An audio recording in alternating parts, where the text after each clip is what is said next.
Now, many people ask me, okay, why is a Star Shot so cool? Okay, it's a girl's pistol. People want the more manly look.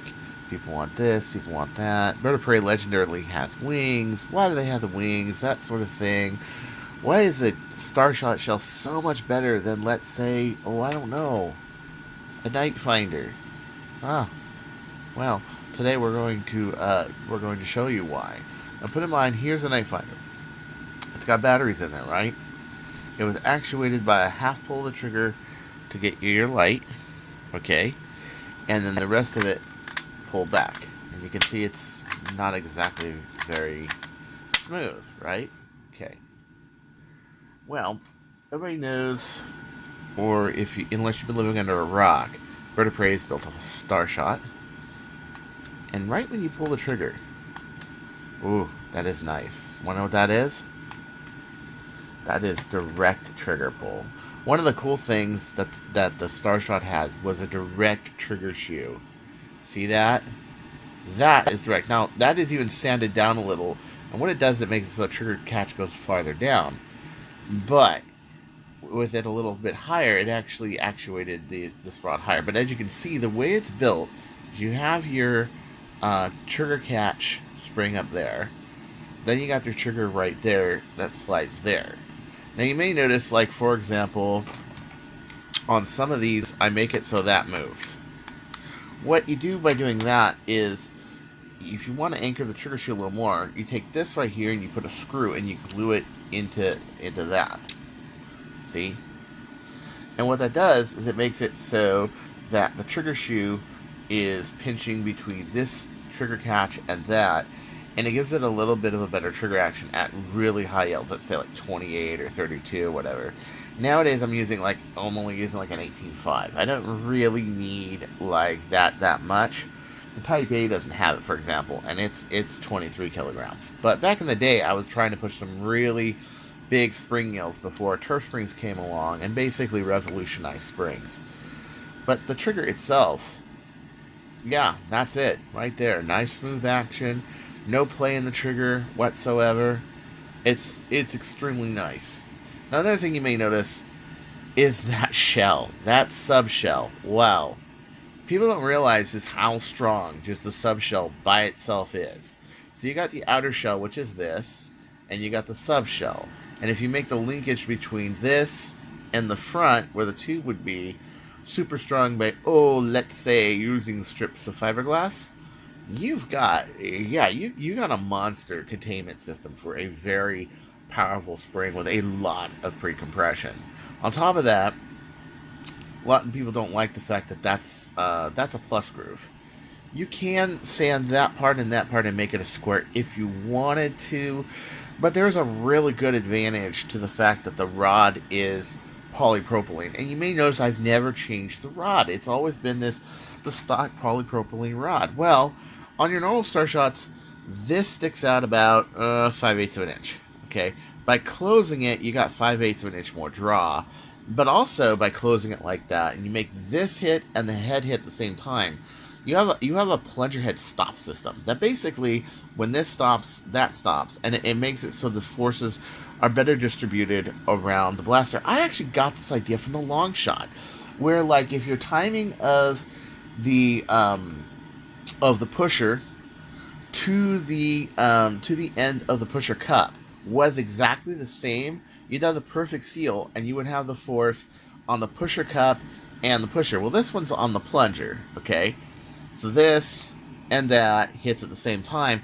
What you have then is you have a system where your plunger head's never going to rip out of there. You're never going to break plunger heads. You're never going to break plunger rods. And there's a reason why I use this, and maybe not some high-impact plastic or fiberglass or metal or anything. It's because polypropylene is forgiving. It absorbs shock, it stretches a little, and you can get this thing just firing perfectly. You can use the same rod for years if you want to. And it makes it so just phenomenal. Just phenomenal. So, a lot of questions. Why also a Star Shot? Well, okay. The other thing is the shape. Look at the fact that it's just aerodynamic. It looks cool. It's closed arch geometry back here. Okay. Why wouldn't a pink crush work? Let's explore that. By the way, it should be known, I'm not knocking pink crushes. They are actually really nice blasters for what they do. They're a little smaller than the Star Shots, and they make it so that you don't have to take apart the whole shell just to get to the plunger system, and you can keep your catch intact.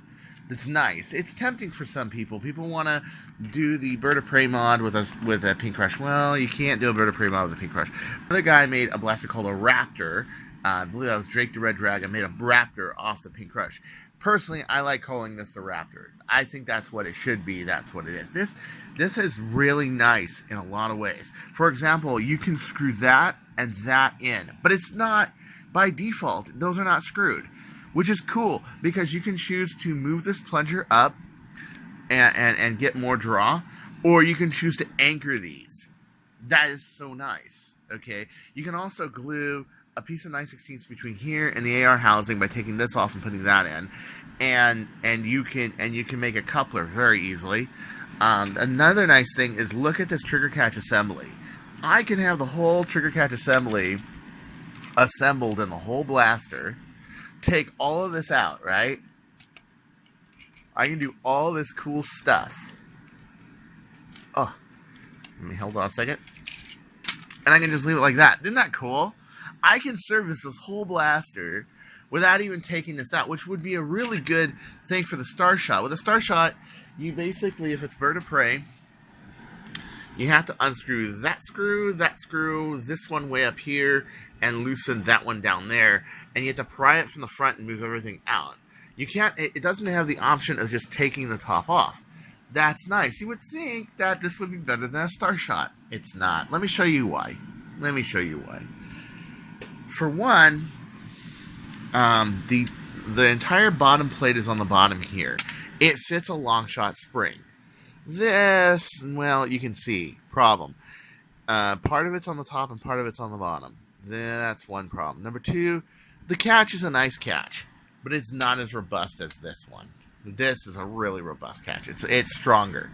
It has less a tendency to break, less a tendency to stick. You can see that by default, the very bottom of the catch travel is reached. On this one, you have more room to play with, so you can give it more bite. This, you can't give it more bite. So when it's in here, it's riding on the top, like right around there.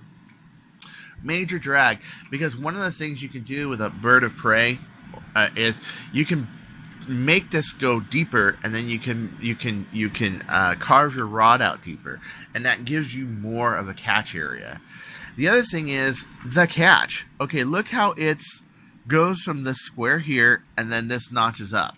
Basically what happens is, because you can't lower this, and you can't move this, I try to explain this to people, but people don't really get it. I try to tell them, this isn't reinforced like a Star Shot's plunger rod is. A Star Shot's plunger rod goes up like this from this point, and it also has a hole right in the middle of it that can take a number 10 screw. This one does not. It's just a straight out.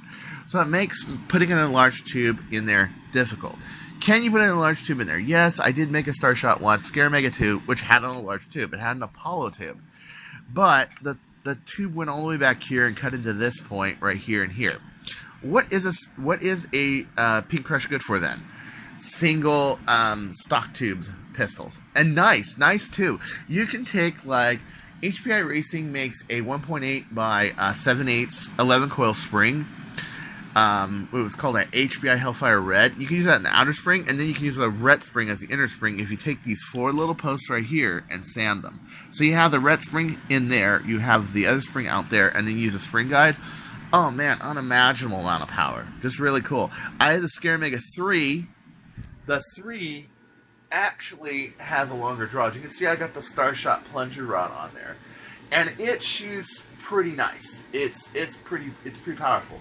But the main handicap of this blaster is, one, the spring plate, because it's divided between here and here rather than being here and then reinforced by the other shell. See, this one, you got the outer spring plate and it is reinforced by that shell. And then if you fiberglass the back side of it, like I do, where I'm reinforcing it from here to here, then you're making it so this is really, really beefed up. And it's not going to break on you. This one, you're putting part of your torque here, and you're putting part of your torque here. It does divide up the difference for large spring loads, but not for large diameter springs. It's much better to use a Star Shot. But the main thing is the catch. You can see how it just goes off a cliff right there, and the torque transference is not good. So this, if you try to put a strong spring load, let's say 28K, it'll break. And most the Star Shot can do is maybe 21, 22 kilograms. And it's not a very smooth 21, 22 either. I find that 19 is about perfect for a Pink Crush, okay? But Star Shot has just tons of potential. Look how wide this area is compared to how narrow this area is. See? And this is double walled, but if you look at it, yeah, this is double walled too. Also, if you really want to build a durable build, and I've never done it, I've never had the need. Isn't that crazy? You can take all these pockets and you can fill them with epoxy. You can throw in a number 4 screw here, number 4 screw here, run it through both sides of the shell, and this is never going anywhere, okay? Nowhere, all right? And then you got this side right here. If you were to fill this front area right here with fiberglass, this front area right here with fiberglass, never coming loose. By the way, on the catch area, the only place where it fails is right here, because it's just a thin piece of plastic. So if you do something like either use a secondary spring plate like I do on a lot of my Ultra Match builds, or you reinforce this, it's never coming apart, period. So this is why, a Star Shot really is, in my opinion, the king of single pistols. Is there more support for Nitefinders? Yes. Have more people done Nitefinders? Yes. Have more people done EX3s? I started the whole thing with the Fire Strike. Sure. Is a Pink Crush a really handy single pistol with a small barrel? Yes. If I were to do a small barrel... So here's where it stands. If I'm doing just a stock plunger tube mod, I like the Pink Crushes better. They're more made to be smaller, they're more ergonomic, they're more handleable, they're easier to find, and they get you well into the 150, 160, 180 feet per second kind of range real easy. You just have to change out this catch spring here. You need to put a brass barrel on here. It's nice. But if you're going to go heavy duty, long shot spring, long shot hardware, or Apollo tube hardware, go with the Star Shot. Really, really, really, I'm not saying it can't be done, because I've done it. I've done a large tube Pink Crush, but the Star Shot's it's nicer. It's so much nicer. You have so much more room for playing with it, for adjusting it, for making it really a nice blaster that you'll have for years. If you're going to go long barrel, large tube, and high power. And this is a used one. I used a narrower spring, so I had to narrow this peg. Okay. And it still works. I still use it as a spare. Really strong, nice plastic. And then look at how the outside has reinforced. It's ribbed. See that? Now, the Nitefinder also is reinforced and ribbed, as we're about to see. But it's not as strong a plastic. It really isn't. And this thing, I have never broken one of these trigger catches in my entire life. No matter how much power I throw on a bird of prey. And I've thrown a lot of power on these. The point of failure on a bird is typically the spring plate. And I'm talking after years of wear and tear and use. And only when I didn't lubricate them enough. And here's a Nitefinder. Yes, taken apart, this is what a Nitefinder looks like. The usual, you get an old Nitefinder, it will have all sorts of corrosion and problems like that and such, old batteries, that sort of thing. You have your light assembly here. You have your plunger tube here. And it is a longer draw. It is a longer draw. You have about 1 inch of solid space. One thing I don't like about the Nitefinder is that it really doesn't like springs that have less than a 1 inch solid space. Such as, okay, if I throw a let's say an old C882 Century in there, okay, which is about 7/8 by 1.8 gauge. If I close this, it's going to be too wide for it, okay, because the C882 at 1.8 with about 11 coils is about 20 millimeters, okay. The minute I need more coils, let's say I need about 12 or, yeah, I would say 12 active coils I would need. With one solid coil, that would be 13.